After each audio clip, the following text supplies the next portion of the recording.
Hello everyone. ਅੱਜ ਆਪਾਂ new topic start ਕਰ ਰਹੇ ਹਾਂ ਆਪਣਾ ਕੁਝ ਆਪਾਂ ਐਨਾਲਾਈਜ਼ ਕਰਦੇ ਹਾਂ ਟਾਈਮ ਸੀਰੀਜ਼ ਨੂੰ ਦੋ ਮਾਡਲਸ ਨਾਲ multiplicative model and additive model. Multiplicative model ਤੁਹਾਨੂੰ ਨਾਮ ਤੋਂ ਹੀ ਕਲੀਅਰ ਹੋਣਾ ਚਾਹੀਦਾ ਕਿ ਮਲਟੀਪਲੀਕੇਟਿਵ ਮਾਡਲ ਦਾ ਬੇਸਿਕਲੀ ਮਤਲਬ ਆ ਜਾਏਗਾ ਕਿ ਆਪਾਂ ਨੇ ਮਲਟੀਪਲਾਈ ਕਰਨਾ ਹੈ ਜੋ ਵੀ ਆਪਾਂ ਨੇ ਚਾਰੋਂ ਟ੍ਰੈਂਡਸ ਦੇਖੇ ਨੇ। ਠੀਕ ਹੈ, ਆਪਾਂ ਨੇ ਚਾਰੋਂ ਟ੍ਰੈਂਡਸ ਪੜ੍ਹੇ ਨੇ ਨਾ ਪਿੱਛੇ। टी पढ़े अपने long term trend, seasonal, cyclic और इरेगुलर। टी एस सी आई ट्रेंड, सीजनल, ठीक है, इरेगुलर जो भी अपने ये सारे साइक्लिक ट्रेंड्स होंगे ने इन्हों आप मल्टीप्लाई करना है इन्होंने। एग्जाम्पल इन्होंने दे रखी अपन ट्रेंड की वैल्यू दे रखी है 800। सो 800 मल्टीप्लाई बाय सीजनल की वैल्यू दे रखी है 1.4 मल्टीप्लाई बाय साइक्लिक की 1.5 सॉरी इंटू इरेगुलर की 2.6 मल्टीप्लाई करोगे तो ਤੁਹਾਡੇ ਕੋਲ आंसर आ जाएगा 4368। ये हो गया multiplicative method sorry additive method नाल तुसीं इन्हां सारिਆਂ ਨੂੰ बस प्लस करना है। ठीक है, ਤੁਹਾਡੇ ਕੋਲ वैल्यू आ जाएगी। ठीक है, होर कोई इन्हां दा कोई स्पैसीफिक रिलेशन ਤੁਹਾਨੂੰ कोई गिवन नहीं ਹੁੰਦਾ जो आप ग्राफ ਤੇ प्लॉट कर सकते हैं।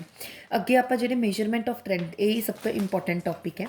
ਅੱਜ ਦੀ ਕਲਾਸ ਦੇ ਵਿੱਚ ਆਪਾਂ ਕੀ ਕਰਾਂਗੇ, graphic, free hand curve fitting method ਤੇ method of semi averages and method of moving average. ਅੱਜ ਦੀ ਕਲਾਸ ਦੇ ਵਿੱਚ ਇਹ ਤਿੰਨ टॉपिक कंप्लीट ਕਰਨ ਦੀ ਕੋਸ਼ਿਸ਼ ਆਪਾਂ ਕਰਾਂਗੇ। ठीक है, नैक्सट अपना टॉपिक है ग्राफिक और free hand curve fitting method. ये ਆਪਾਂ ने की करना है बेसिकली एक ਆਪਾਂ ਨੂੰ डाटा दे रखा होएगा, एक तो एक्स फैक्टर दे रखा होएगा, एक वाई फैक्टर। एक्स फैक्टर तो मतलब ਆਪਾਂ ਨੂੰ ईयर्स की दे रखी होएगी भी ਕਿਹੜੇ ईयर की आप स्टडी की है। वाई मतलब वाई इज़ वट एवर मतलब जो भी क्वेश्चन के विच गिवन होगा, whether production, whether sales, whether demand, ठीक है, कुछ भी हो सकता है भाई। आप हम स्टार्ट करते ग्राफिक और free hand fitting method. It is the simplest and most flexible method of estimating the trend. ये सब तो मोस्ट फ्लैक्सीबल तो सिंपल मैथड है अगर आपने ट्रेंड नू फाइंड आउट करना है।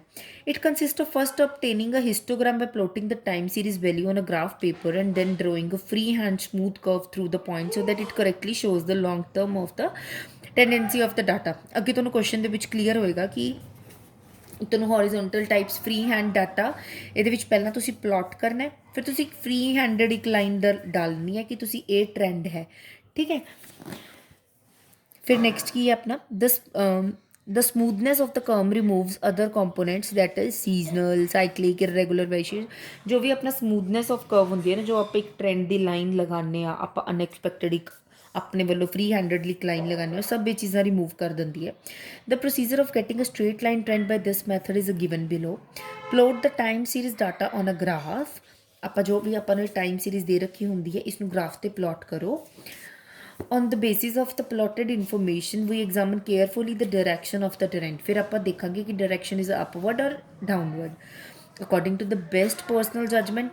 अपनी खुद की जजमेंट नाल we have to draw a straight line will best fit to the data, जो डाटा दे विच फिट आवे best. This line will show the direction of the trend. फिर जो आप फ्री हैंडेड एक डायरैक्शन दे विच लाइन लगानी है that will be our trend. But a noteworthy point is that there is no formal statistical criterion whereby the adequacy of such a line can be judged, and it all depends upon the judgment of the satisfaction। मतलब इतने note करने वाला point ये है कि आप कोई भी formal statistical criteria they which form नहीं कर रहे, क्योंकि आप अपनी जजमेंट के अकॉर्डिंग एक लाइन ड्रॉ कर रहे हैं, उस दे नाल आपां नूं कोई प्रॉपर जजमेंट नहीं मिलती। As a rough guide, the line should be so drawn that it passes between the plotted points in such a manner that the variations in one direction are approximately equal to the other direction. It shows general movement। ठीक है, अगे आप basic requirement की है, एक तो smooth होंदा, the number of points above the trend curve should be more or less equal to the number of the points below it। Okay, थोड़ा अगे सारा कुछ क्लीयर हो जाएगा। चलो आप let's start with an example. तुहाडे कोल एग्जाम्पल दे रखी है 2004, 2005, 6, 7, 8। पहला फर्स्ट ए प्लॉट करो। एक्स सीरीज़ होगी अपनी, टाइम दे रखे 4, 5, 6, 7, 8, 9, 10, 11, 12। फिर तुसी प्लॉट करना है, देखो इतने डाटा दे रखे 40, 44, 48, 42। इनू प्लॉट कर लो।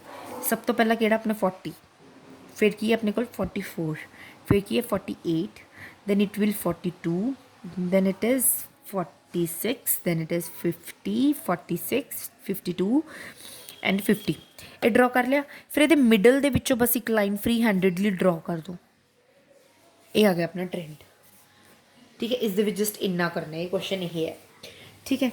The sum of the vertical deviation of the given points above the trend line should be approximately equal to the sum of vertical deviations of the point below the trend line. So the total positive deviations are more or less balanced equal to the negative deviations. मतलब जिन्ना इन्ना ਦਾ ਸਮ ਹੈ equal ਹੋਣਾ ਚਾਹੀਦਾ ਹੈ, ਜਾਂ ਤਾਂ ਇੱਕ positive deviations ਤੇ ਨੈਗੇਟਿਵ ਡੈਵੀਏਸ਼ਨਸ ਦੇ ਵਿੱਚ ਬੈਲੈਂਸ ਹੋਣਾ ਚਾਹੀਦਾ ਹੈ. The sum of squares of the vertical deviations of the given points from the trend line is a minimum possible